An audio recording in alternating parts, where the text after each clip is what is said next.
Bonjour Berger. Bonjour. En effet, le ministre de l'Intérieur a été auditionné hier au Sénat. Il a reconnu que cela aurait pu être mieux organisé. Ce sont ses mots. Il a aussi maintenu sa version, notamment sur les faux billets avec lesquels sont arrivés 40 000 supporters britanniques. Ce sont les chiffres qu'il a donnés. C'est un tout petit mea culpa.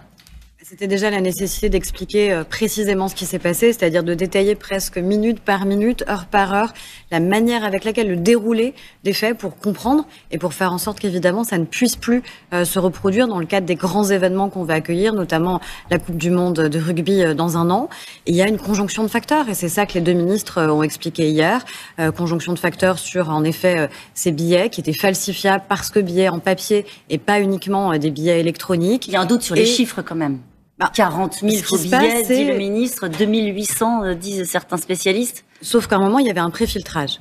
C'est au niveau du préfiltrage qu'à un moment, les stadiers ont constaté par eux-mêmes, puisqu'ils ont refoulé un volume extrêmement important de personnes qui étaient dotées de faux billets. Peut-être d'ailleurs des personnes de bonne foi qui ont acheté sur d'autres marchés, des seconds marchés, des billets qui avaient été falsifiés. Et après, il y a ceux qui ont réussi à passer les barrières du faux filtrage, enfin du préfiltrage, pour aller jusqu'au scanner. Et là, en effet, il y en a eu 2600. Hier, à votre place, il y avait Marine Le Pen qui disait clairement, il a menti.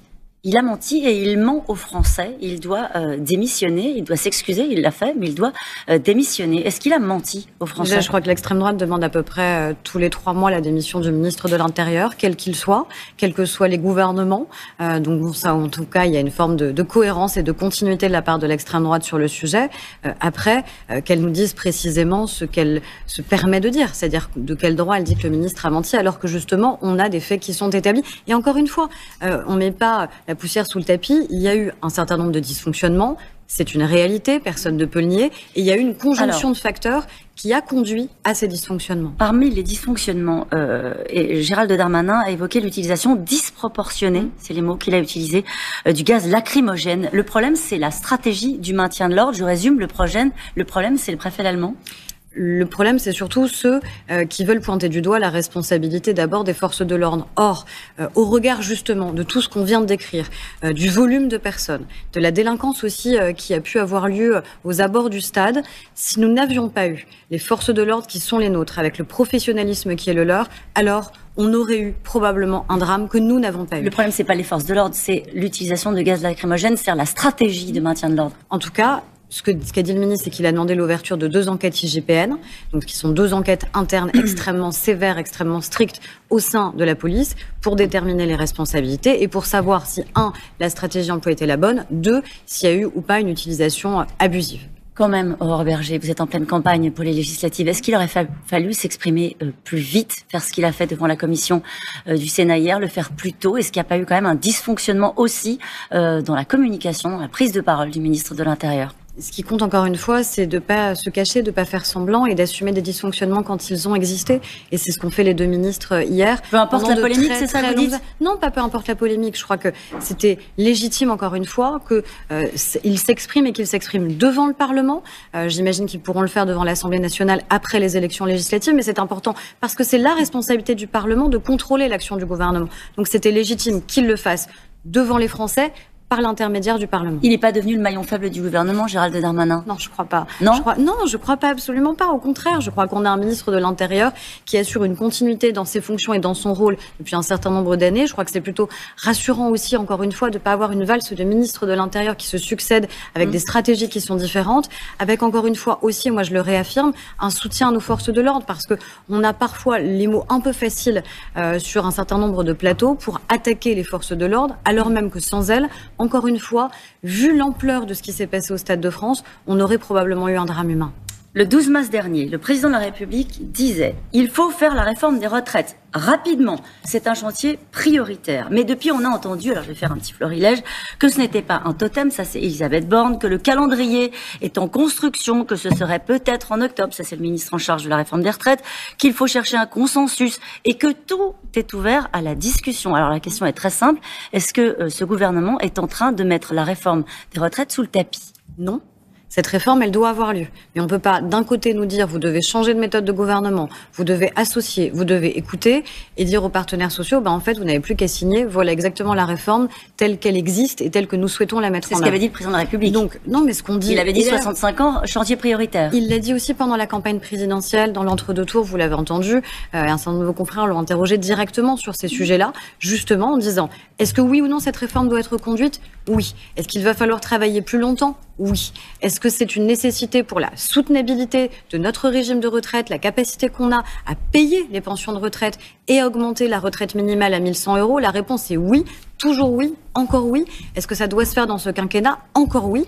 Dans ce quinquennat, en priorité à la rentrée? Et c'est ce qu'a annoncé aussi le ministre Olivier Dussopt, c'est-à-dire que dès la rentrée, il a commencé à recevoir, vous le savez, les partenaires sociaux. Il a reçu un certain nombre d'organisations syndicales. Il continue à le faire avec les organisations patronales. Et il a dit qu'à partir de septembre-octobre, cette réforme et cette négociation avec les partenaires sociaux devraient être engagées. On ouvre la négociation au début de l'année. Mais ça veut dire que vous avez des élections législatives qui vont, je l'espère et je le crois, donner une majorité au président de la République le 19 juin prochain. Le Parlement va donc commencer son travail dès cet été, l'Assemblée nationale, en juin, sur des enjeux essentiels, notamment sur la question, vous en parliez sur votre plateau, du pouvoir d'achat et de la protection du pouvoir d'achat des Français. C'est ça le chantier prioritaire. Le ministre a déjà reçu les partenaires sociaux et dès la rentrée, dès septembre-octobre, les négociations vont pouvoir s'ouvrir. J'ai pas l'impression que ce soit un calendrier extrêmement distendu. Sur le pouvoir d'achat, certains vous reprochent de ne pas aller assez vite. Il y a urgence, vous l'avez dit, c'est votre chantier prioritaire. Pourquoi attendre ? Attendre tout simplement peut-être qu'il y ait des élections législatives. C'est un peu compliqué d'annoncer des projets qui de toute façon ne pourraient pas se traduire immédiatement dans les faits parce qu'ils ne pourraient pas être votés. Par contre, on n'a pas attendu pour faire le blocage des prix, notamment sur la question de l'énergie, qui est quand même l'une des principales préoccupations, c'est-à-dire pouvoir continuer à aller se rendre à son travail, par exemple, sur la question du prix des carburants. Et là, on a continué à faire, vous le savez, ces 18 centimes de baisse de prix de l'essence notamment, blocage des prix de l'électricité, des prix du gaz, et un projet de loi qui sera le premier qu'on examinera, encore une fois, si on a une majorité. C'est la raison pour laquelle on a besoin de cette majorité. Alors justement, vous avez signé une tribune ce week-end contre Jean-Luc Mélenchon en estimant qu'il comportait un risque pour la France. Les sondages donnent la NUP et la majorité au coude à coude. Jean-Luc Mélenchon hier soir a estimé que cette fois-ci ce sont ses mots. Ça sent bon. Est-ce que vous prenez cette dynamique au sérieux? Oui. Est-ce qu'il y a une dynamique? Est-ce que vous la voyez sur le terrain? On la prend au sérieux, oui. On la prend au sérieux parce que, à la fois médiatiquement, à la fois dans les sondages, le seul aujourd'hui qui existe, à part la majorité présidentielle, c'est Jean-Luc Mélenchon. Il n'y a aucune autre opposition aujourd'hui qui ait une existence politique forte et crédible. Donc ça veut dire que sur ces élections législatives, il y a un choix très clair politique que les Français vont faire. Est-ce qu'ils veulent une majorité pour le président de la République ou est-ce qu'ils veulent une majorité pour Jean-Luc Mélenchon? Oui. Et là, ce sont deux projets politiques, deux projets de société, deux projets institutionnels, deux projets sur les enjeux économiques qui sont radicalement différents. Les Français nous demandent d'agir et d'agir vite. On le sait très bien, avec demain le risque d'avoir une majorité qui ne soit pas une majorité présidentielle. Là, pour le coup, c'est certain, votre réforme des retraites, elle est purement et simplement oubliée et c'est la fausse promesse de 60%. Certains le souhaitent. Il y a 65% des Français qui sont opposés à cette réforme des retraites. Mais il y a surtout, à mon avis, 100% des Français qui veulent qu'on continue à payer les pensions de retraite dans notre pays et 100% des Français qui veulent qu'on augmente la retraite minimale à 1 100 €. Les retraites ne seront plus payées, c'est ça que vous dites? Je pense que de toute façon, c'est pas moi qui le dis. Ce sont les études qui démontrent que si nous ne faisons pas cette réforme, nous avons un risque évident à moyen et long terme sur la soutenabilité du système.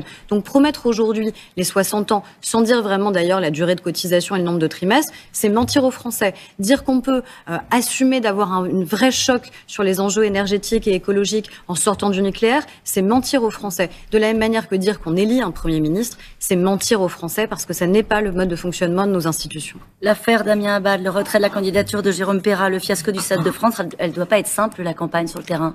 Écoutez, elle se vit sur le terrain, justement. Bon. Sur le terrain, on parle des enjeux de santé. Comment on fait demain pour avoir un hôpital public qui est haut niveau, qui est vous leur dites on a fait une mission flash?